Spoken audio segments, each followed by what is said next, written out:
On this Memorial Day weekend, Americans welcoming the summer and paying respect to those who have fallen defending our freedom. We'll have the story of a missing Marine and his son's long quest to bury him with honor later in the program. But we begin with the deepening political crisis over the Russia connection. Through all the investigations, all the dramatic headlines, all the shifting stories about Russia's election interference and the Trump campaign's possible role in it, the president has been clear about one thing, consistently saying that he never colluded with Russia to alter the course of the presidential election. And let's be clear, he's right. We have seen no evidence of collusion between Trump and Russia during the campaign. But what we do have this weekend is a new shadow of suspicion now falling on Trump's most powerful, closest, and most influential advisor, his son-in-law, Jared Kushner.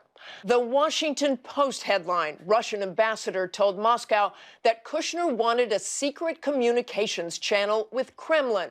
The Post reporting Kushner wanted to use Russian equipment and Russian diplomatic facilities.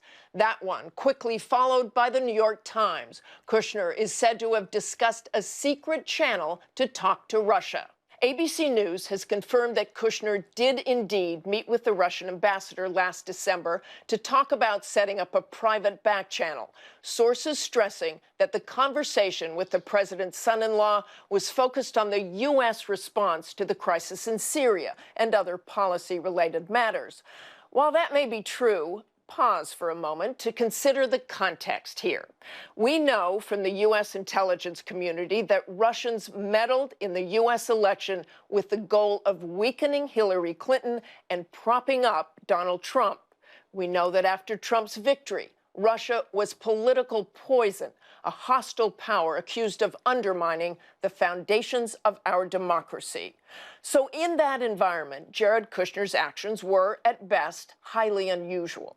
And while his actions do not prove the election collusion that Trump has repeatedly denied, there are 3 congressional committees, the FBI, and now a special counsel, all intensely looking at every single allegation of impropriety, every one opening up the possibility of new subpoenas and more people interviewed under oath.